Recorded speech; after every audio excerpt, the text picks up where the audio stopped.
Hello students, welcome back to Shakuntala tutorial. आज आम आलोचना करबा ओडिया साहित्यर दर्पण पुस्तकर रीति साहित्य संबंधी आउ किछि एमसीक्यू गुड़िक आम 265 क्वेश्चन डिस्कसन कर सारी एमसीक्यू कहा ना रीति साहित्य उपरे। आज आम आलोचना करबा रीति साहित्यर 265 रु आउ जतक क्वेश्चन रहिला। फर्स्ट क्वेश्चन, आषाढ़ शुक्ल वाणीर विदग्ध चिंतामणि ग्रंथरे केउं छांदटी रचित होईछि? द्वितीय छंद, द्वि चत्वारिंश छंद, द्वादश छंद, सप्त चत्वारिंश छंद। आंसर हब द्वि चत्वारिंश छंद। विदग्ध चिंतामणि काव्य रे आषाढ़ शुक्ल वाणी रे द्वि चत्वारिंश छंदटी रचित होईछि। नेक्स्ट क्वेश्चन, विदग्ध चिंतामणि काव्यर द्वि चत्वारिंश छंदटी केते पद विशिष्ट? 45, 48, 52, 41। Answer hub 52। विदग्ध चिंतामणि काव्यर द्वि चत्वारिंश छंदटी 52 पद विशिष्ट अटे। जदि वीडियो गुड़िक भल लगुए तेबे लाइक शेयर सब्सक्राइब करिवे। नेक्स्ट क्वेश्चन देखिबा, श्रीकृष्ण मधुमंगल प्रीति प्रत्युक्ति सिद्धांत विदग्ध चिंतामणि काव्यर केउं छांदरे वर्णित होईछि? द्वि चत्वारिंश, चत्वारिंश, सप्त चत्वारिंश, 75। आंसर हब द्वि चत्वारिंश। श्रीकृष्ण मधुमंगल प्रीति प्रत्युक्ति सिद्धांत विदग्ध चिंतामणि काव्यर द्वि चत्वारिंश छांदरे वर्णित होईछि। धीर चक्र हृद पद्म मिहिर रसिकानंद सिंधु कलाकार ग्राहक प्रेम रतन पसरा मुमुक्षु कैवल्य भंडार परा ए छांद को भाळ हे प्रेम विजोगी जोगी जन थाळ। एही कवितांशटी विदग्ध चिंतामणि ग्रंथर केउं छांदरे स्थानित होईछि? त्रिंश, चत्वारिंश, द्वि चत्वारिंश, त्रयत्रिंश। आंसर हब द्वि चत्वारिंश। धीर चक्र हृद पद्म मिहिर रसिकानंद सिंधु कलाकार ग्राहक प्रेम रतन पसरा मुमुक्षु कैवल्य भंडार पारा ए छांद को भाळ हे प्रेम विजोगी जोगी जन थाळ। एही कवितांशटी विदग्ध चिंतामणि ग्रंथर द्वि चत्वारिंश छांदरु स्थानित होईछि। केउं राजकन्या चंपानगरीर राजा विश्वानंदक ओ ब्रह्मा प्रदत्त आश्चर्य कन्या रतिमर्दांक औरसरु जन्मलाभ करिथिले? लावण्यवती, परिमला, कोटि ब्रह्मांड सुंदरी, चित्रलेखा। आंसर हब कोटि ब्रह्मांड सुंदरी। कोटि ब्रह्मांड सुंदरी राजकन्या चंपानगरीर राजा विश्वानंदक ओ ब्रह्मा प्रदत्त आश्चर्य कन्या रतिमर्दांक औरसरु जन्म लाभ करिथिले। नेक्स्ट क्वेश्चन, पाटलिपुत्र बा पुष्पनगर राजा दीप्ति सागरंक औरसरु केउं राजकुमार जन्म लाभ करिथिले? पुष्पकेतु, विश्वभूति, रुद्र सुधानिधि, पुष्पतिलक। आंसर हब पुष्पकेतु। पाटलिपुत्र बा पुष्पनगर राजा दीप्ति सागरंक औरसरु पुष्पकेतु राजकुमार जन्मलाभ करिथिले। नेक्स्ट क्वेश्चन, 17 छांद विशिष्ट उपेन्द्र भंजक केउं काव्य अर्जुनक सहित सुभद्रांकर विवाह एवं तत्संपर्कित संघर्ष वर्णित होईछि? कला कौतुक, सुभद्रा परिणय, रसपंचक, रसमंजरी। आंसर हब सुभद्रा परिणय। 17 छांद विशिष्ट उपेन्द्र भंजकर सुभद्रा परिणय काव्य अर्जुन सहित सुभद्रांकर विवाह एवं तत्संपर्कित संघर्ष वर्णित होईछि? काहा द्वारा रचित 21 अध्याय विशिष्ट शंखनादी ग्रंथरे राजा इंद्रद्युम्न और ब्रह्मांकर प्रश्नोत्तर माध्यम श्रीक्षेत्रर गौरव और श्री जगन्नाथ तत्व वर्णित होईछि? महापुरुष हाड़ीदास, जदुमणि महापात्र, बलदेव रथ, द्वारिका दास। आंसर हब महापुरुष हाड़ीदास। ମହାପୁରୁଷ ହାଡ଼ିଦାସଙ୍କ ଦ୍ୱାରା ରଚିତ 21ଟି ଅଧ୍ୟାୟ ବିଶିଷ୍ଟ ଶଙ୍ଖ ନାଭି ଗ୍ରନ୍ଥରେ ରାଜା ଇନ୍ଦ୍ରଦ୍ୟୁମ୍ନ ଓ ବ୍ରହ୍ମାଙ୍କ ପ୍ରଶ୍ନ ଉତ୍ତର ମାଧ୍ୟମରେ ଶ୍ରୀକ୍ଷେତ୍ରର ଗୌରବ ଓ ଶ୍ରୀ ଜଗନ୍ନାଥ ତତ୍ତ୍ୱ ବର୍ଣ୍ଣିତ ହୋଇଛି। ହାଡ଼ିଦାସଙ୍କ କେଉଁ ପୁସ୍ତକରେ ଆଗତ ଓ ଭବିଷ୍ୟ ବର୍ଣ୍ଣନା କାଳର କଳିଯୁଗର ଚିତ୍ର ପ୍ରଦତ୍ତ ହୋଇଛି?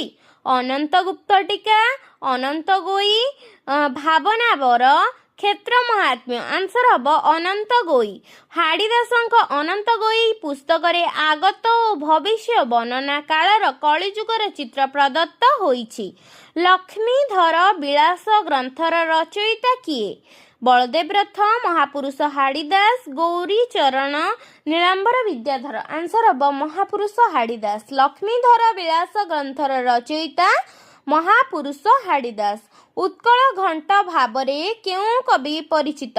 ସଦାନନ୍ଦ କବିସୂର୍ଯ୍ୟ ବ୍ରହ୍ମା, ଅଭିମନ୍ୟୁ ସାମନ୍ତ ସିଂହାର, ବ୍ରଜନାଥ ବଡ଼ଜେନା, ଯଦୁମଣି ମହାପାତ୍ର।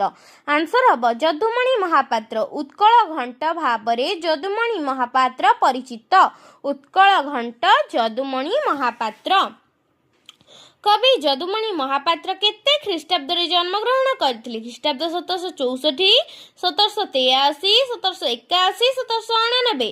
ଆନ୍ସର ହେବ ଖ୍ରୀଷ୍ଟାବ୍ଦ 1781। କବି ଯଦୁମଣି ମହାପାତ୍ର ଖ୍ରୀଷ୍ଟାବ୍ଦ 1781ରେ ଜନ୍ମଗ୍ରହଣ କରିଥିଲେ। କେଉଁ କବି ଗଞ୍ଜାମ ଜିଲ୍ଲାର ଆଠଗଡ଼ ଅନ୍ତର୍ଗତ ମଥୁରା ଗ୍ରାମରେ ଜନ୍ମଗ୍ରହଣ କରିଥିଲେ? ବ୍ରଜନାଥ ବଡ଼ଜେନା, ଯଦୁମଣି ମହାପାତ୍ର, ଭକ୍ତଚରଣ ଦାସ, ଅଭିମନ୍ୟୁ ସାମନ୍ତ ସିଂହାର। ଆନ୍ସର ହେବ ଯଦୁମଣି ମହାପାତ୍ର। ଯଦୁମଣି ମହାପାତ୍ର ଗଞ୍ଜାମ ଜିଲ୍ଲାର ଆଠଗଡ଼ ଅନ୍ତର୍ଗତ ମଥୁରା ଗ୍ରାମରେ ଜନ୍ମଗ୍ରହଣ କରିଥିଲେ। କେତେ ଖ୍ରୀଷ୍ଟାବ୍ଦରେ? 1781 ଖ୍ରୀଷ୍ଟାବ୍ଦରେ। କବିସୂର୍ଯ୍ୟ ବଳଦେବ ରଥ କେତେ ଖ୍ରୀଷ୍ଟାବ୍ଦରେ ଜନ୍ମଗ୍ରହଣ କରିଥିଲେ? 1787, 1782, 1785, 1789। ଆନ୍ସର ହେବ 1789। କବିସୂର୍ଯ୍ୟ ବଳଦେବ ରଥ 1789 ଖ୍ରୀଷ୍ଟାବ୍ଦରେ ଜନ୍ମଗ୍ରହଣ କରିଥିଲେ। କେଉଁ କବି ମାଘ ମାସ ଶ୍ରୀପଞ୍ଚମୀ ତିଥିରେ ଗଞ୍ଜାମ ଜିଲ୍ଲାର ବଡ଼ଖେମୁଣ୍ଡି ଠାରେ ଜନ୍ମଗ୍ରହଣ କରିଥିଲେ? ଯଦୁମଣି ମହାପାତ୍ର, କବିସୂର୍ଯ୍ୟ ବଳଦେବ ରଥ, ଗୋପାଳକୃଷ୍ଣ, ଗୌରଚରଣ। ଆନ୍ସର ହେବ କବିସୂର୍ଯ୍ୟ ବଳଦେବ ରଥ। କବିସୂର୍ଯ୍ୟ ବଳଦେବ ରଥ କବି ମାଘ ମାସ ଶ୍ରୀପଞ୍ଚମୀ ଦିନ ଗଞ୍ଜାମ ଜିଲ୍ଲାର ବଡ଼ଖେମୁଣ୍ଡି ଠାରେ ଜନ୍ମଗ୍ରହଣ କରିଥିଲେ। କେତେ ଖ୍ରୀଷ୍ଟାବ୍ଦ? 1789 ଖ୍ରୀଷ୍ଟାବ୍ଦରେ। ନେକ୍ସଟ କ୍ୱେଶ୍ଚିନ୍, କବିସୂର୍ଯ୍ୟ ବଳଦେବ ରଥ କେତେ ଖ୍ରୀଷ୍ଟାବ୍ଦରେ ପ୍ରାଣତ୍ୟାଗ କରିଥିଲେ? ଖ୍ରୀଷ୍ଟାବ୍ଦ 1845, ଖ୍ରୀଷ୍ଟାବ୍ଦ 1841, ଖ୍ରୀଷ୍ଟାବ୍ଦ 1866, 1843। ଆନ୍ସର ହେବ ଖ୍ରୀଷ୍ଟାବ୍ଦ 1845। କବିସୂର୍ଯ୍ୟ ବଳଦେବ ରଥ 1789ରେ ଜନ୍ମଗ୍ରହଣ କରିଥିଲେ। କେଉଁଠାରେ? ମାଘ ମାସ ଶ୍ରୀପଞ୍ଚମୀ ତିଥିରେ ଗଞ୍ଜାମ ଜିଲ୍ଲାର ବଡ଼ଖେମୁଣ୍ଡି ଠାରେ ଏବଂ ମୃତ୍ୟୁବରଣ କରିଥିଲେ 1845 ଖ୍ରୀଷ୍ଟାବ୍ଦରେ। କବି ଯଦୁମଣି ମହାପାତ୍ର କେତେ ଖ୍ରୀଷ୍ଟାବ୍ଦରେ ଇହଲୀଳା ସମ୍ବରଣ କରିଥିଲେ? 1866, 1868, 1867, 1861। ଆନ୍ସର ହେବ ଖ୍ରୀଷ୍ଟାବ୍ଦ 1866। ଅର୍ଥାତ୍ କବି ଯଦୁମଣି ମହାପାତ୍ର 1781 ଖ୍ରୀଷ୍ଟାବ୍ଦରେ ଜନ୍ମଗ୍ରହଣ କରିଥିଲେ ଗଞ୍ଜାମ ଜିଲ୍ଲାର ଆଠଗଡ଼ ଅନ୍ତର୍ଗତ ମଥୁରାରେ ଏବଂ ମୃତ୍ୟୁବରଣ କରିଥିଲେ 1866 ଖ୍ରୀଷ୍ଟାବ୍ଦରେ। କବି ଯଦୁମଣିଙ୍କର ଶିକ୍ଷା ଗୁରୁ କିଏ ଥିଲେ? ସଦାନନ୍ଦ କବିସୂର୍ଯ୍ୟ ବ୍ରହ୍ମା, ଭଗବାନ ବାହିନୀପତି, ମହାପୁରୁଷ ହାଡ଼ିଦାସ, ଅରକ୍ଷିତ ଦାସ। ଆନ୍ସର ହେବ ଭଗବାନ ବାହିନୀପତି। କବି ଯଦୁମଣିଙ୍କର ଶିକ୍ଷା ଗୁରୁ ଭଗବାନ ବାହିନୀପତି ଥିଲେ। ହୟଗ୍ରୀବ ମନ୍ତ୍ର ସାଧନା କରି କବିତ୍ୱ ପ୍ରାପ୍ତି ହୋଇଛନ୍ତି ବୋଲି କେଉଁ କବି ନିଜେ ସୂଚନା ଦେଇଛନ୍ତି? ଯଦୁମଣି ମହାପାତ୍ର, କବିସୂର୍ଯ୍ୟ ବଳଦେବ ରଥ, ବ୍ରଜନାଥ ବଡ଼ଜେନା, ଉପେନ୍ଦ୍ର ଭଞ୍ଜ। ଆନ୍ସର ହେବ ଯଦୁମଣି ମହାପାତ୍ର। ହୟଗ୍ରୀବ ମନ୍ତ୍ର ସାଧନା କରି କବିତ୍ୱ ପ୍ରାପ୍ତି ହୋଇଛନ୍ତି ବୋଲି ଯଦୁମଣି ମହାପାତ୍ର ସୂଚନା ଦେଇଛନ୍ତି। 52 ଛାନ୍ଦ ବିଶିଷ୍ଟ ରାଘବ ବିଳାସ କାବ୍ୟର ରଚୟିତା କିଏ? ହାଡ଼ିଦାସ, ଧନଞ୍ଜୟ ଭଞ୍ଜ, ଯଦୁମଣି ମହାପାତ୍ର, ବଳଦେବ ରଥ। ଆନ୍ସର ହେବ ଯଦୁମଣି ମହାପାତ୍ର। 52 ଛାନ୍ଦ ବିଶିଷ୍ଟ ରାଘବ ବିଳାସ କାବ୍ୟର ରଚୟିତା ହେଉଛନ୍ତି ଯଦୁମଣି ମହାପାତ୍ର।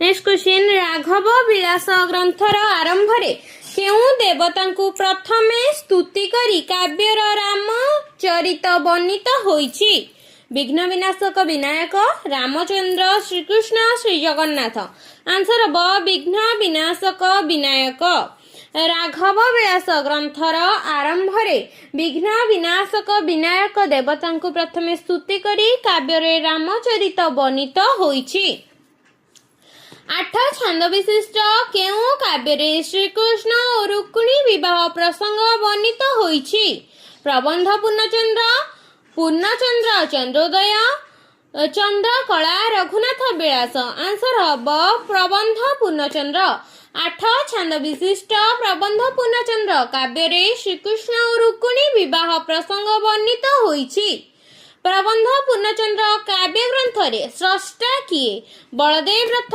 ब्रजनाथ बड़जेना जदुमणि महापात्र महादेव दास आंसर हब जदुमणि महापात्र प्रबंध पूर्णचंद्र काव्य ग्रंथर स्रष्टा हेले जदुमणि महापात्र नेक्स्ट क्वेश्चन जदुमणि महापात्रंक केउ ग्रंथ हास्यरसपूर्ण भक्ति आबाल वृद्ध वनिता समस्तଙ୍କୁ आनंद देइथाए जदुमणि महापात्रंकर जदुमणि रहस्य हास्य रसात्मक ग्रंथ आबाल वृद्ध वनिता समस्तଙ୍କୁ आनंद देइथाए नेक्स्ट क्वेश्चन किशोर चंद्रानंद चंपू ग्रंथर रचयिता किए ब्रजनाथ बड़जेना कवि सूर्य बलदेव रथ अभिमन्यु सामंत सिंहार सदानंद कवि सूर्य ब्रह्मा आंसर हब कवि सूर्य बलदेव रथ किशोर चंद्रानंद चंपू ग्रंथर रचयिता कवि सूर्य बलदेव रथ क ठारू क्ष पर्यंत 34 अक्षर को नहीं प्रत्येक स्वतंत्र गीत रे रचित किशोर चंद्रानंद चंपू केउ राजांक नाम रे भणिता होईछि रामचंद्र छोटराय बालुकेश्वर हरिचंदन जगदेव मुकुंद देव दिव्यसिंह देव आंसर हब बालुकेश्वर हरिचंदन जगदेव क ठारू क्ष पर्यंत 34 अक्षर को नहीं प्रत्येक स्वतंत्र गीत रे रचित किशोर चंद्रानंद चंपू बालुकेश्वर हरिचंदन जगदेव राजांक नाम रे भणिता होईछि केउ राजा बलदेव रथंकु कवि सूर्य उपाधि प्रदान करिथिले जलंधर राजा रामचंद्र छोटराय हरिचंदन जगदेव मुकुंद देव सोमनाथ सिंह जगदेव आंसर हब जलंधर राजा रामचंद्र छोटराय जलंधर राजा रामचंद्र छोटराय बलदेव रथंकु कवि सूर्य उपाधि रे भणिता करिथिले कवि सूर्य बलदेव रथंकु जलंधर राजा रामचंद्र छोटराय उपाधि प्रदान करिथिले के उपाधि कवि सूर्य उपाधि प्रदान करिथिले नेक्स्ट क्वेश्चन किशोर चंद्रानंद चंपू केते ख्रीष्टाब्द रे रचित होइथिला किशोर चंद्रानंद चंपू केते ख्रीष्टाब्द रे रचित होइथिला 1872 1878 1898 1876 आंसर हब 1876 किशोर चंद्रानंद चंपू 1876 ख्रीष्टाब्द रे रचित होइथिला। अतएव आज आलोचना रे आमे आलोचना कले 264 नंबर एमसीक्यू रु 291 नंबर पर्यंत एमसीक्यू डिस्कशन कले। नेक्स्ट क्लास रे 292 नंबर रु रीति साहित्य संपर्कित आउ जतक एमसीक्यू रहिला से गुडी को आलोचना करिबा। आज क्लास टी जदि भल लगी थाए लाइक शेयर सब्सक्राइब करिवे एवं कमेंट माध्यम रे जहा डाउट अछि जणाइबे।